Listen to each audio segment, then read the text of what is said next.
Alright, so today's lesson is to solve equations for variables in one step. So it's basically one-step equations. And my learning target is I can solve a one-step equation for a variable using addition, subtraction, multiplication, or division. Alright, the first thing you have to understand when solving equations is that the equal sign implies balance, which means that whatever I add to one side, I also have to add to the other to maintain a balanced scale. So operations on one side must be done to both.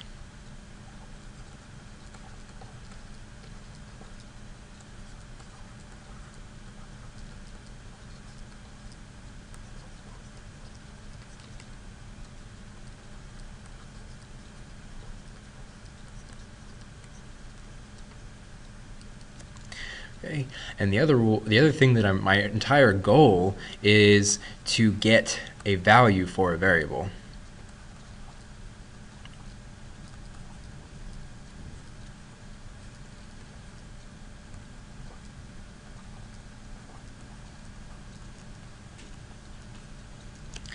Basically, to get the variable on one side by itself.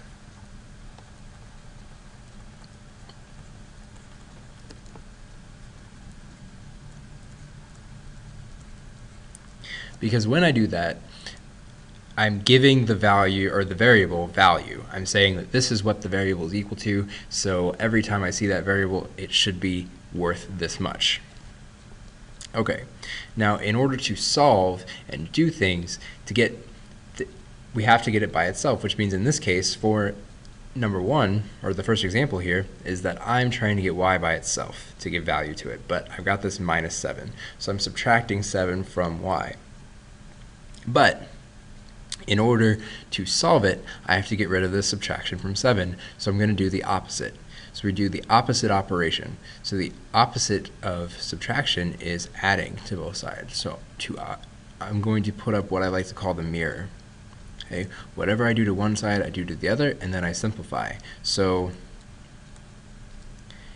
the opposite of subtraction of 7 is into the addition of 7. And so if I add 7 to this side, mirror image on this side, I'm going to add 7 to the other side. Now, keep in mind that when you do something like this, you want to keep like terms in the same line. So since this is a negative 2, it's a number, I'm going to keep it in line when I add. Okay, so when I go down, negative 7 plus 7 drops out. I get y by itself because negative 7 plus 7 is 0. And then negative 2 plus 7 gives me positive 5. Okay. Now with these problems, I want to get you in the habit of checking your answer. So making sure that what you have makes sense. Because negative 2 plus 7 is 5. I'm going to replug back in. Since y now has a value of 5, I'm going to put it back in to check. So 5 minus 7 is equal to negative 2. Now 5 minus 7 is negative 2. Negative 2 is equal to negative 2, so I know that my answer was correct. Okay. So for the next problem, I have q plus 4. So why don't you pause the video for a second and try that one for yourself. See if you can figure out what the opposite operation is. Okay, so I'm assuming you tried it. So what you should have done, like I said, I'm going to put up my mirror. This is an optional thing. You don't have to do it. It's kind of like a mirror. I've got q plus 4. So to get q by itself, I'm going to subtract 4. The opposite operation of plus 4 is minus 4. I'm going to subtract 4 from both sides. Negative 9 minus 4 is negative 13. The 4 minus 4 drops out, and I'm left with just q. So 4 minus 4 is 0. So q equals negative 13. And of course, I'm going to do my check. So plug negative 13 back in. I get negative 13 plus 4 is equal to negative 9. Add those two together, I get negative 13 plus 4 is negative 9, so my equation is balanced. I know that I've done the right thing. Okay, moving on.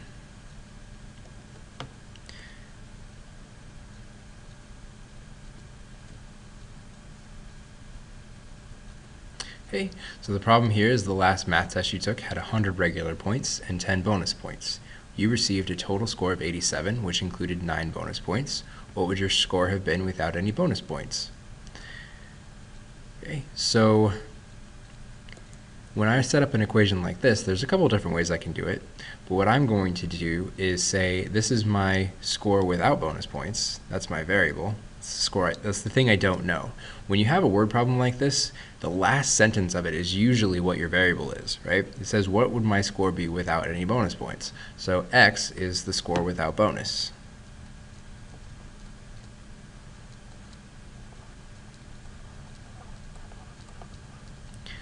Okay, so I'm going to set up an equation. X plus the 9 bonus points has to equal 87.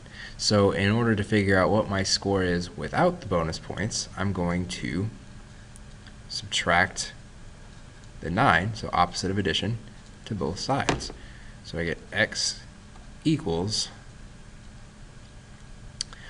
78. So my score without bonus points would have been just 78. Okay, and that's the most basic of setting up equations.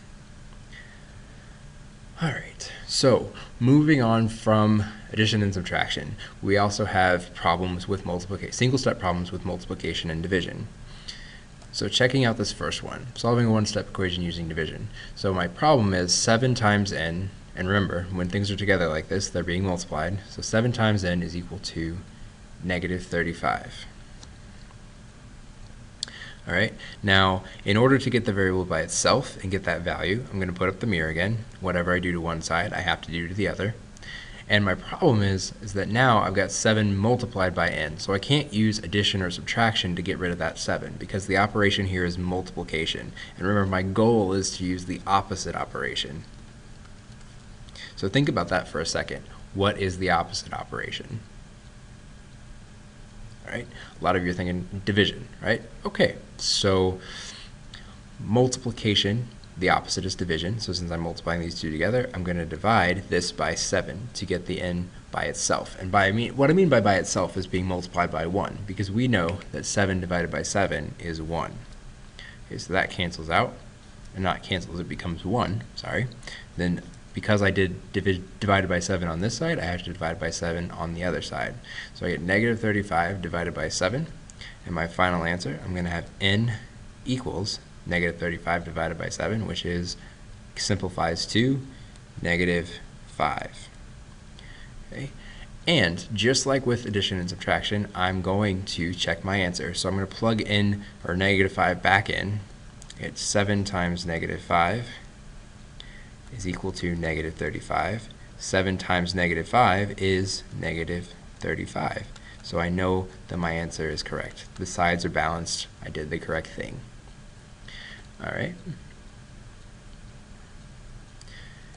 Our last example here is solving an equation with a division sign in it.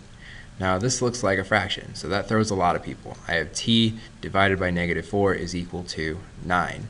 Now this is technically a fraction, but all fractions is division problems. So in order to solve this problem, I need to do the opposite of division. So pause the video for a second, take a second, and try this one on your own. Okay. So what is the opposite of division? Well, it's multiplication. So to get rid of this negative 4 on the bottom, it's being divided, I need to multiply both sides by negative 4. Okay. What happens here is the same thing as above. This becomes 1. I get t is equal to, oops, what happened?